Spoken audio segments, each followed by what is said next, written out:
We continue in the AFC South. We're moving now to the Indianapolis Colts. Last year's wildcard team, following Andrew Luck's rookie season, saw head coach Chuck Pagano diagnosed with leukemia and forced Bruce Arians to take over as the head coach.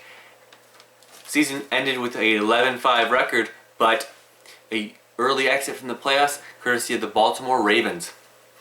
The Colts last season were 9-1 in games decided by 7 points or less. You can attribute a lot of that to the Chuck Strong movement and the emotion the players were playing with. Andrew Luck finished the season with 4,300 yards passing, just a few yards. You want me to be exact? I'll be exact. 4,374 yards, 23 touchdowns, 18 interceptions, 54% accurate completion percentage, and 5 rush TDs. Now, if I was voting for the Rookie of the Year, he would have been fourth on my ballot behind RG3, Russell Wilson, Arthur Morris. Luck received more credit than he deserved. His season was just average, as you can see by his quarterback rating. But there's one thing that can be said about that. He has the most room to improve, and he had the most ability, you could say, or upside in the draft, and that's why he's selected number 1. So I expect that he will improve his completion percentage and lower his interception rate, which should be good. That should maybe not help the Colts record because they had Pythagorean theorem figure that they were a team destined for regression this year because they overachieved last season. Let's move to the running backs now that we've talked about Andrew Luck for a bit, and talk about former Giant and 2-time Super Bowl winner Ahmad Bradshaw, who is signed, was on the PUP, just taken off. Be interesting to see how they use their backfield because they still have former first-round pick Donald Brown and Vic Ballard, who emerged last season. I expect that they'll use Bradshaw on all 3 downs or get as many touches out of them as they can, and then rely on Ballard and Brown for maybe 10 touches a game combined.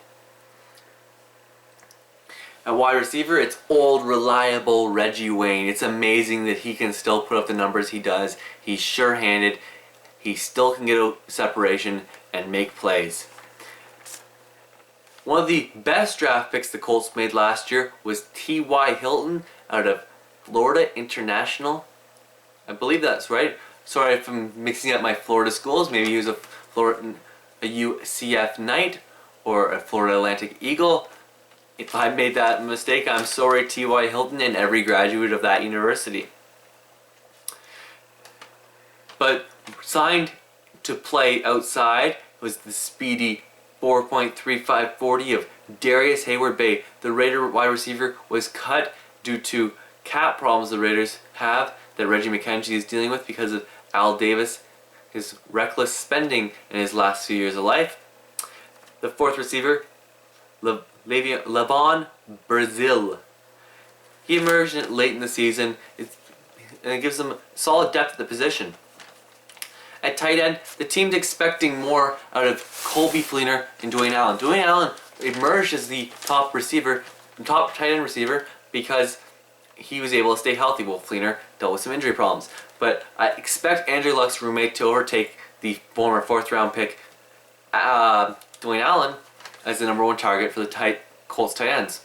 They also drafted Justice Cunningham with the Mr. Relevant selection, and I expect him to make the roster as the 3rd tight end and play some special teams.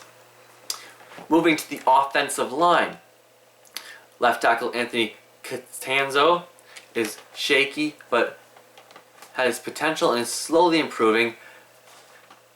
I expect him to be an average left tackle this season, but will get better. They went out and spent big money, misread the market, and overpaid for right tackle Goster Cherilus.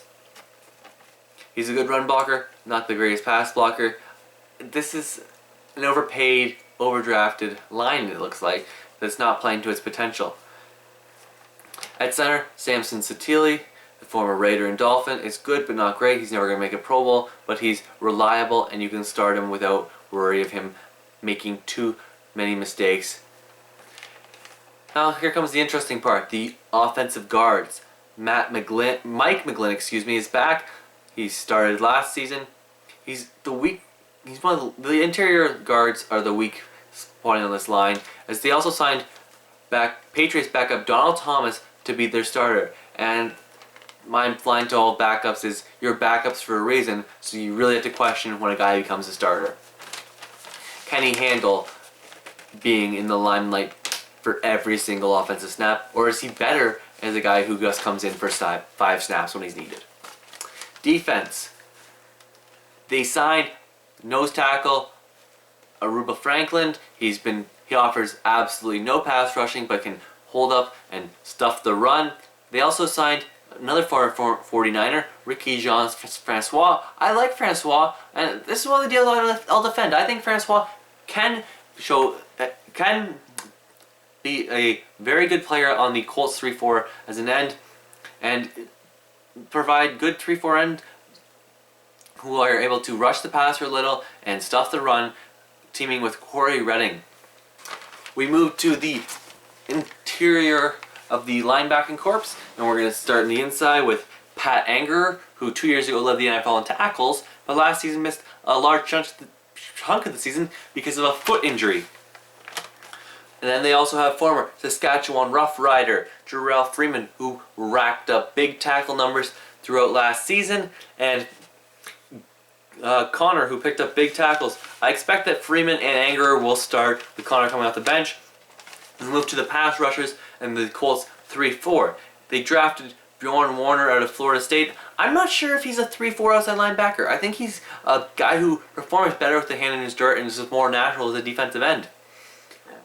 Sort of like an Andre Carter type player who is very good, who is good in a 3-4 outside linebacker, but so much better in a 4-3. Now they still have Robert Mathis, who, despite his age, is making he's productive. That's the key to him. He's getting to the quarterback. He's being productive. And then they made another horrible signing Eric Wallen, who does not deserve starting money whatsoever. He's a backup. The Colts tried the Packers tried replacing him for a reason, and there's a reason why they didn't try re-signing him. I don't get how he got $17 million.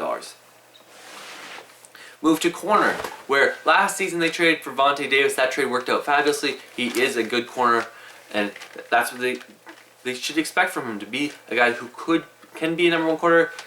It's questionable if he is a true number 1, but he is certainly good enough that he deserves to start on every team in the NFL. We look across from him. They signed Greg Toller from the Cardinals for 3 years, $15 million. A questionable signing. He's very good in the slot, but I don't think he's a starting guy. I don't think he's a top 2 corner. And he's battling Donald Butler, who you can use him as a starter, but you don't really want to. He's another guy would be better as a 3rd corner. Another big free agent signing was former number 6 pick Laron Landry from the Jets. Landry is a big hitter who needs to stay healthy. If he stays healthy, he's an impact, but the big thing is, can he stay healthy? Be interesting to see what the turf does to his knees and Achilles and all those injuries he's had on his lower body. And then we look at Anton Bethea, who makes a bunch of tackles, but here's the thing, he hasn't had an interception since 2010. Yeah, and if any of you are just waking up now from a coma, it's 2013. He's gone 2 seasons without an interception. When will that streak end? Can he make a difference in the passing game, especially in a league where passing has become so prevalent? Moving to special teams, Adam Vinatieri is still extremely consistent. Doesn't quite have the leg strength he once had, but you can still put him out there and expect him to come home with 3 points. Pat McAfee is the Colts punter. They franchised him. He's very good, one of the best. Benefits from punting in a dome. Now let's get to their record. I'm projecting a 9-7 record, and with a bunch of AFC teams are going to be competing for that 6th playoff spot and 2nd wild card. It'll be very interesting to see who comes out the winner in that competition, because I think it's going down to week 17 who makes that 2nd wild card. That's my preview for the Indianapolis Colts. Hope you enjoyed it. Like it if you do, or dislike it if you want to. Who really cares? Comment. I'll read them all. I may comment back. Share the video for your friends. Maybe you want to say I'm the biggest idiot on the internet. Whatever. let's just get to some views.